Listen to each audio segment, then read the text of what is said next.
Hello, അമ്മ മനസ്സിൻ്റെ പുതിയൊരു എപ്പിസോഡിലേക്ക് എല്ലാവർക്കും സ്വാഗതം. ചാനൽ ആദ്യമായിട്ട് കാണുന്നവരാണെങ്കിൽ ഒന്ന് സബ്സ്ക്രൈബ് ചെയ്തിട്ട് ലൈക്ക് ചെയ്യണേ. അപ്പോൾ സിദ്ധാർത്ഥ ആകെ ടെൻഷനോടെയാണ് വന്നിരിക്കുന്നത്. മുത്തശ്ശൻ ചോദിക്കുന്നുണ്ട് എന്താ കാര്യമെന്നും. അപ്പോൾ വരുന്ന വഴിയിൽ വെച്ചിട്ട് മഹേഷ് മനീഷിനെ തല്ലുന്നത് കണ്ടു. ഞാൻ അവിടെ എത്തിയില്ലായിരുന്നെങ്കിൽ ഒരുപക്ഷെ അവനവനെ കൊല്ലുമായിരുന്നു എന്നൊക്കെ പറഞ്ഞ് കേട്ടപ്പോൾ ചന്ദ്രികയ്ക്കും എല്ലാവർക്കും ആകെ ഒരു ഞെട്ടലുണ്ടാവുകയാണ്. ഇതിനും മാത്രം അവർക്ക് തമ്മിൽ എന്താ പ്രശ്നമെന്ന് മനസ്സിലാവുന്നില്ല. മനീഷിനോട് ചോദിച്ചിട്ടാണെങ്കിൽ അവനൊന്നും പറയുന്നുമില്ല. എത്രയൊക്കെ ചോദിച്ചു നോക്കിയിട്ടും പിന്നീട് പറയാം എന്നാണ് അവൻ പറയുന്നത്. അപ്പോൾ ചന്ദ്രിക പറയുന്നുണ്ട്, മനീഷ് നമ്മളോട് എന്തോ ഒരു കാര്യം പറയാൻ വേണ്ടിയിട്ടാണ് നമ്മുടെ കല്യാണത്തിൻ്റെ ദിവസം അന്ന് മണ്ഡപത്തിൽ വന്നത്. എന്നാൽ മഹേഷ് അത് നമ്മളോട് പറയാതിരിക്കാൻ വേണ്ടിയിട്ടായിരിക്കണം വീണ്ടും അവനെ തട്ടിക്കൊണ്ടു പോയിട്ടുണ്ടാവുക.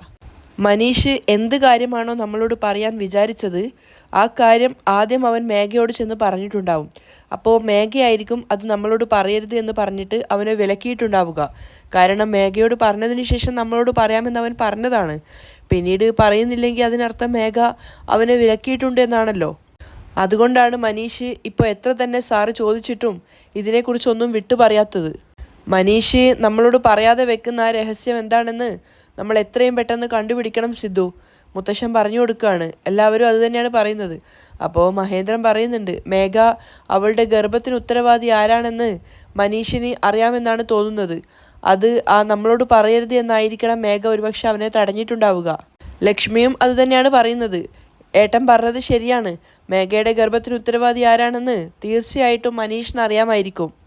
മേഘയായിരിക്കും അവനെ ഭീഷണിപ്പെടുത്തി ഈ കാര്യം പുറത്തു പറയരുത് എന്ന് പറഞ്ഞിട്ടുണ്ടാവുക. അപ്പോൾ മുത്തശ്ശൻ പറയുന്നുണ്ട്, ഇങ്ങോട്ട് നോക്ക് സിദ്ധു, എത്രയും പെട്ടെന്ന് ഈ രഹസ്യം നമ്മൾ കണ്ടുപിടിക്കുക തന്നെ വേണം. അത് നീ കണ്ടുപിടിക്കുകയാണെങ്കിൽ മേഘ നിന്റെ പേരിൽ കൊടുത്തിരിക്കുന്ന കേസ് നമുക്ക് കള്ളത്തരമാണെന്ന് കോടതി പ്രൂവ് ചെയ്യാൻ സാധിക്കും. ശരി, നീ പോയിട്ട് ഫ്രഷ് ആയിട്ട് വാ. മഹേന്ദ്ര സിദ്ധുവിനോട് പറഞ്ഞപ്പോൾ അവൻ പോവാണ്. എല്ലാവരും അതിനെപ്പറ്റി തന്നെയാണ് ആലോചിച്ചുകൊണ്ട് നിൽക്കുന്നത്. പിറ്റേന്ന് നേരം വെളുത്തപ്പോൾ ക്ഷേത്രത്തിൽ വന്നിരിക്കുകയാണ് സിദ്ധുവും ചന്ദ്രികയും കൂടിയിട്ട്.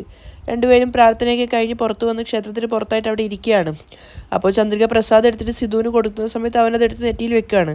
എന്നിട്ട് ചന്ദ്രികയോട് ചോദിക്കുന്നുണ്ട്, എന്താ ചന്ദ്രിക നീ പ്രസാദത്തെ വെക്കാത്തത്? ഞാൻ വെച്ചിട്ടുണ്ടല്ലോ. ചന്ദ്രിക നെറ്റി കാണിച്ചു കൊടുക്കുവാണ്. ഇതല്ല ചന്ദ്രിക ചോദിച്ചത്. കല്യാണം കഴിഞ്ഞ പെൺകുട്ടികൾ നെറ്റിയിന്മേൽ സിന്ദൂരം വെക്കുമല്ലോ, അതിനെക്കുറിച്ചാണ് ഞാൻ ചോദിച്ചത്. നീ എന്താ അത് വെക്കാത്തത്?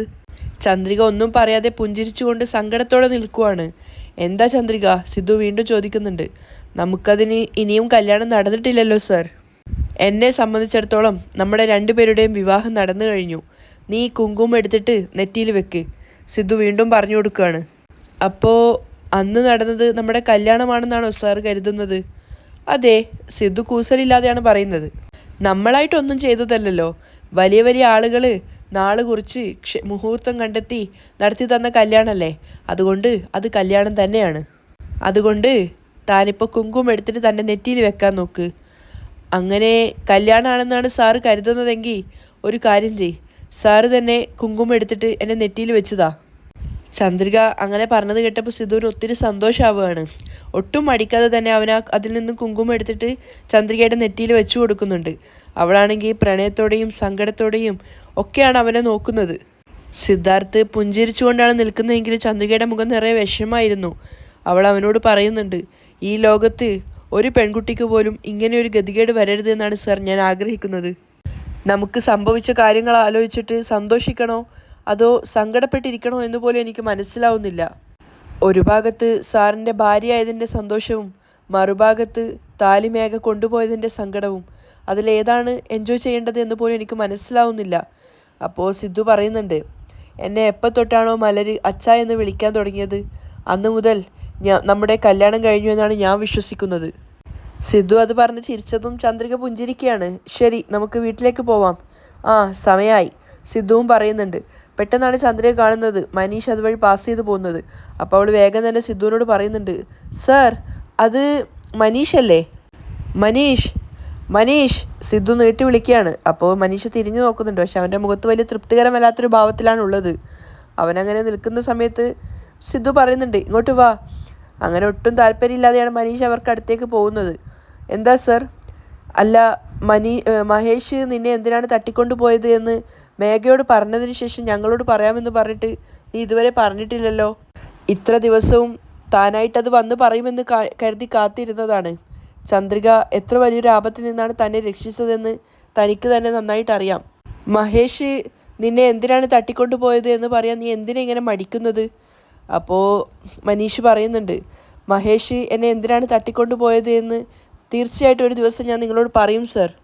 പക്ഷേ അത് പറയേണ്ട ഒരു അവസ്ഥയിലല്ല ഞാനിപ്പോൾ ഉള്ളത്. തീർച്ചയായിട്ടും ഒരു ദിവസം ഞാൻ നിങ്ങളോട് പറയും.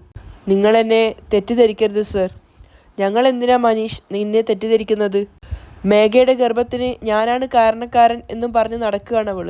പക്ഷേ ഇതൊക്കെ അറിഞ്ഞിട്ടും താനൊന്നും പറയുന്നില്ല. അതാണ് വല്ലാത്ത സങ്കടമായിട്ട് തോന്നുന്നത്. മനീഷ്, നിങ്ങൾ എന്നെ വിശ്വസിക്കുന്നില്ലേ? അത് കേട്ട സമയത്ത് മനീഷ് പെട്ടെന്ന് തന്നെ പറയുകയാണ്, മേഘയുടെ ഗർഭത്തിന് ഒരു കാരണവശാലും നിങ്ങളല്ല സർ കാരണക്കാരൻ.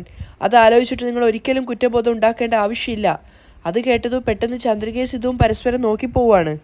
അത്രയും ഉറപ്പോടു കൂടിയാണ് മനീഷ് പറഞ്ഞിട്ടുണ്ടായിരുന്നത് മേഘയുടെ ഗർഭത്തിന് ഉത്തരവാദി സിദ്ധു അല്ല എന്ന്. ശരി, എങ്കിൽ പിന്നെ മേഘയുടെ ഗർഭത്തിന് ഉത്തരവാദി ആരാണെന്നും കൂടെ പറയൂ. പെട്ടെന്ന് വായിൽ നിന്ന് വീണുപോയത് കൊണ്ടും ഇനി എന്താ പറയേണ്ടതെന്ന് അറിയാതെ മനീഷ് ഇങ്ങനെ നിൽക്കുകയാണ്. അവനാകെ വിയർത്ത് കുളിച്ച് നിൽക്കുന്നുണ്ടായിരുന്നു. പറ മനീഷ്. വീണ്ടും വീണ്ടും സിദ്ധുവും ചന്ദ്രിക അത് തന്നെ പറഞ്ഞുകൊണ്ടിരിക്കുകയാണ്. മേഘയുടെ ഗർഭത്തിന് ഉത്തരവാദി ആരാണെന്ന് പറയ്. മനീഷ് ഒന്നും പറയാതെ നിൽക്കുന്ന കണ്ടപ്പോൾ സിദ്ധു പറയുന്നുണ്ട്, മനീഷ്, സത്യത്തിൽ മേഘയുടെ ഗർഭത്തിന് ഉത്തരവാദി ആരാണെന്ന് ചോദിച്ചതിന് നിങ്ങൾ എന്തിനിങ്ങനെ ഒന്നും മിണ്ടാതെ നിൽക്കുന്നത്? ശരിക്കും നിങ്ങൾക്കത് ആരാണെന്ന് അറിയാത്തത് കൊണ്ടാണോ അതോ അറിഞ്ഞിട്ടും പറയാൻ വേണ്ടി മടിക്കുന്നതാണോ? അവനിങ്ങനെ കൺഫ്യൂഷനായിട്ട് നിൽക്കുന്ന കണ്ടപ്പോൾ രണ്ടുപേരും പരസ്പരം നോക്കുന്നുണ്ട്. അവസാനം മനീഷ് തന്നെ പറയാണ്, സാർ, ഞാൻ വല്ലാതെ കൺഫ്യൂഷനായിരിക്കുകയാണ്. എന്നോട് മറ്റൊന്നും ചോദിക്കരുത്. ഞാൻ പോവാണ് സാർ എന്ന് പറഞ്ഞിട്ട് മനീഷ് അവരുടെ മറുപടിക്ക് കാത്തു നിൽക്കാതെ പോവാണ്. അപ്പോൾ ചന്ദ്രിക സിദ്ധുവിനോട് പറയുന്നുണ്ട്, സാർ, നമ്മൾ എത്ര തവണ ചോദിച്ചിട്ടും മനീഷ് എന്തുകൊണ്ടായിരിക്കും ഒന്നും ഉത്തരം തരാത്തത്? മേഘയുടെ ഗർഭത്തിന് ആരാണ് കാരണക്കാരനെന്ന് മനീഷിന് അറിയുമോ അറിയില്ലയോ? അപ്പോൾ സിദ്ധുവും പറയുന്നുണ്ട്, എനിക്കെന്തോ മനീഷിന് സത്യങ്ങളൊക്കെ അറിയാമെന്നും അതവൻ നമ്മളോട് മറച്ചു വെക്കുന്നതാണെന്നും തോന്നുന്നു. മേഘയുടെ ഗർഭത്തിന് സാറല്ല കാരണക്കാരനെന്ന് മനീഷ് പറയുന്നുണ്ടെങ്കിൽ ആരാണ് കാരണക്കാരൻ എന്നുകൂടി അവൻ പറയേണ്ടതല്ലേ? എനിക്കെന്തോ മേഘയുടെ ഗർഭത്തിന് മനീഷ് തന്നെയാണ് കാരണക്കാരൻ എന്നാണ് തോന്നുന്നത്. സിദ്ധുവും ചന്ദ്രികയും ആകെ കൺഫ്യൂഷനിലായിരിക്കുകയാണ്.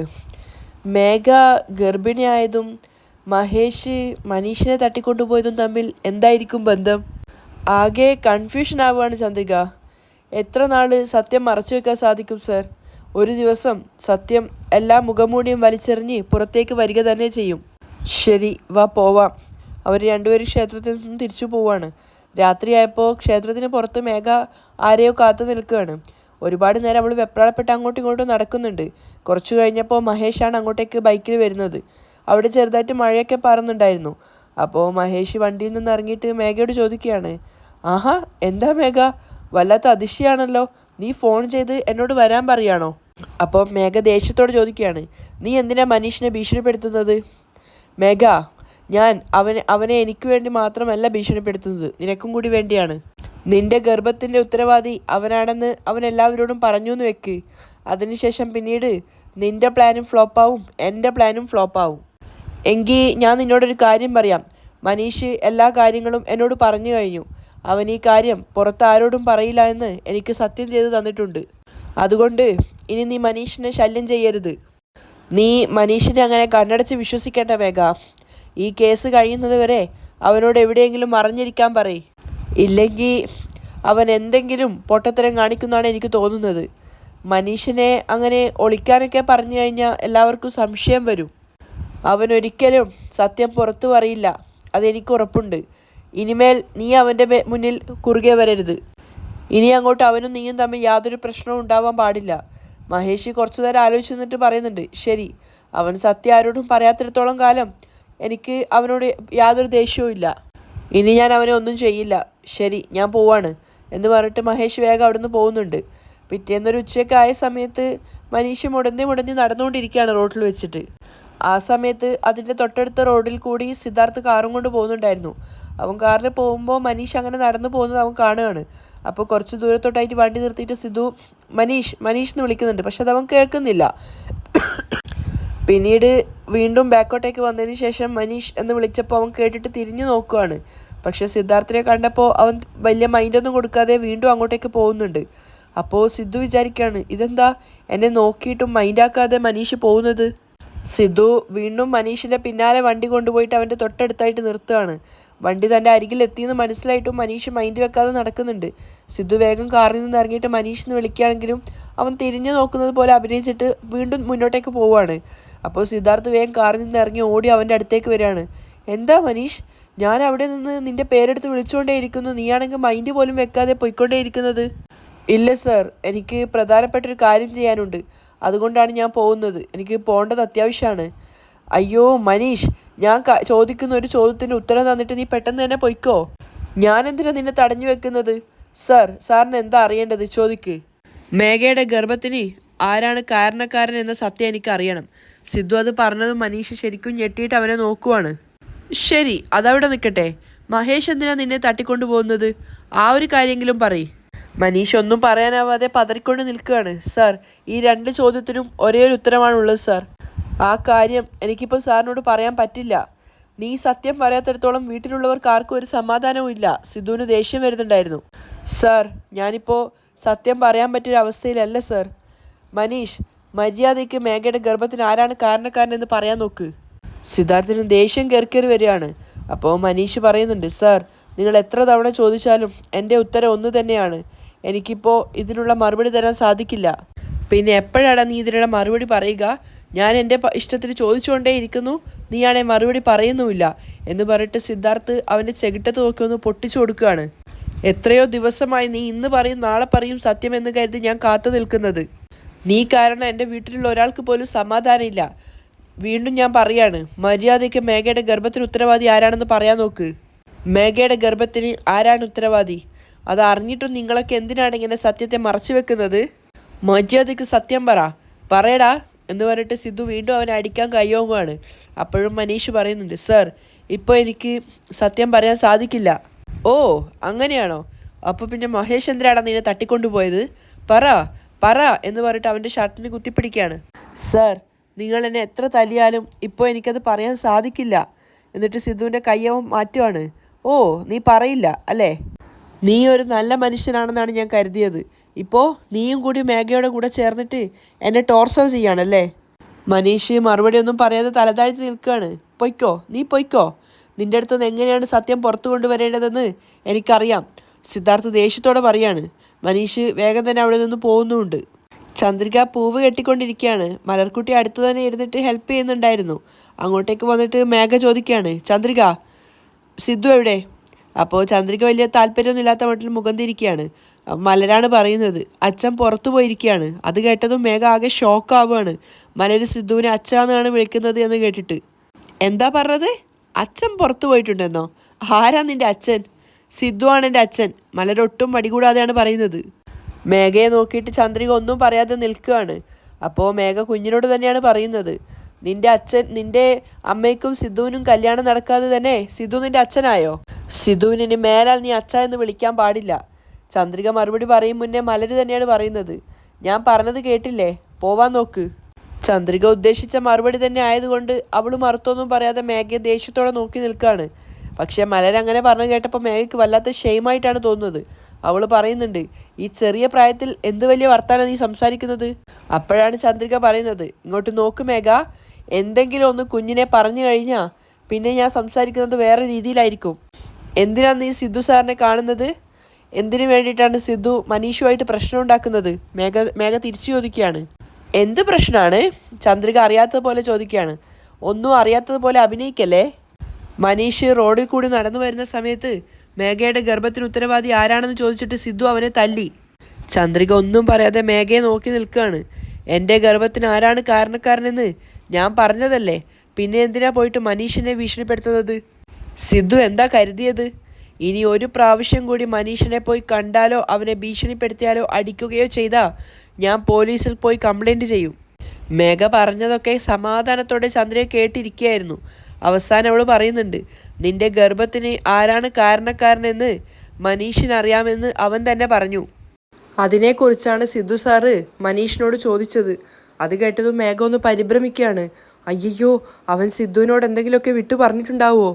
മനീഷ് അറിയാമെന്ന് പറഞ്ഞത് വേറൊന്നുമല്ല, സിദ്ധു ആണ് എൻ്റെ ഗർഭത്തിന് കാരണക്കാരനെന്ന് അറിയാമെന്നാണ് അവൻ പറഞ്ഞിട്ടുള്ളത്. സിദ്ധു സാറ് നിന്റെ ഗർഭത്തിന് ഉത്തരവാദിയല്ല എന്ന് മനീഷ് വ്യക്തമായി പറഞ്ഞു തന്നു. അതേസമയം നിന്റെ ഗർഭത്തിന് ഉത്തരവാദി ആരാണെന്ന് മനീഷിന് വ്യക്തമായിട്ട് അറിയാമെന്നും. പക്ഷേ സത്യം പുറത്തു പറയരുതെന്ന് പറഞ്ഞ് നീ മനീഷുമായിട്ട് എന്തോ ഒരു പ്രശ്നം ഉണ്ടാക്കിയിരിക്കുകയാണ്. ചന്ദ്രിക വ്യക്തമായി പറഞ്ഞത് കേട്ടപ്പോൾ മേഘ ശരിക്കും ഞെട്ടിയിട്ടുണ്ടായിരുന്നു. അവളിങ്ങനെ ഷോക്കായിട്ട് നോക്കുവാണ്. അപ്പോൾ ചന്ദ്രിക പറയുന്നുണ്ട്, മേഘ, മനീഷ് ഒരു ദിവസം സത്യം ഞങ്ങളോട് തുറന്നു പറയുക തന്നെ ചെയ്യും. കാരണം സത്യം ഒരുപാട് കാലം മൂടിവെക്കാൻ പറ്റുന്നതല്ല. മനീഷിനെ സത്യം പറയാതിരിക്കാൻ വേണ്ടി നിനക്ക് തടഞ്ഞു നിർത്താൻ സാധിക്കുമായിരിക്കും. പക്ഷേ ഒരു ദിവസം സത്യം പുറത്തു വരിക തന്നെ ചെയ്യും. സത്യത്തെ എപ്പോഴും തടഞ്ഞു നിർത്താൻ നിന്നെക്കൊണ്ട് സാധിക്കില്ല മേഘ. മേഘ ഇങ്ങനെ ഞെട്ടി നിൽക്കുമ്പോൾ ചന്ദ്രിക അവസാനമായിട്ട് പറയുന്നുണ്ട്, മേഘ, നീയും മനീഷും ചേർന്നിട്ട് എന്തോ ഒരു കാര്യം മറച്ചു വെക്കുന്നുണ്ട്. ചന്ദ്രിക പറഞ്ഞത് കേട്ടപ്പോൾ മേഘ ശരിക്കും ഞെട്ടിയിട്ടുണ്ടായിരുന്നു. അങ്ങനെ ഒന്നും മറച്ചു വെക്കേണ്ട കാര്യമൊന്നും ഞങ്ങൾക്കില്ല. സംഭവം നടന്ന ദിവസം മനീഷ് നാട്ടിലേ ഉണ്ടായിരുന്നില്ല എന്നല്ലേ നീ പറഞ്ഞത്? എന്നാ അവൻ നാട്ടിലുണ്ടായിരുന്നു എന്ന് അവൻ എന്നോട് പറഞ്ഞിട്ടുണ്ട്. ചന്ദ്രിക പറഞ്ഞത് കേട്ടിട്ട് മേഘ ഇങ്ങനെ ഞെട്ടി നിൽക്കുകയാണ്. അവസാനത്തെ ആണിയും കൂടെ ചന്ദ്രിക അടിക്കുന്നുണ്ട്. എനിക്കെന്തോ നിന്റെ ഗർഭത്തിന് മനീഷ് തന്നെയാണ് കാരണക്കാരൻ എന്നാണ് തോന്നുന്നത്. ചന്ദ്രിക പറഞ്ഞപ്പോൾ മേഘ സത്യത്തിൽ ഇവിടെ അറിഞ്ഞോ എന്നൊരു ഭാവത്തിലായി പോയിട്ടുണ്ടായിരുന്നു. ആ ഒരു ഞെട്ടലോട് കൂടിയാണ് മേഘ ചന്ദ്രികയെ നോക്കി നിൽക്കുന്നത്. അവിടെയാണ് ഇന്നത്തെ എപ്പിസോഡ് വൈൻഡപ്പ് ചെയ്യുന്നതും.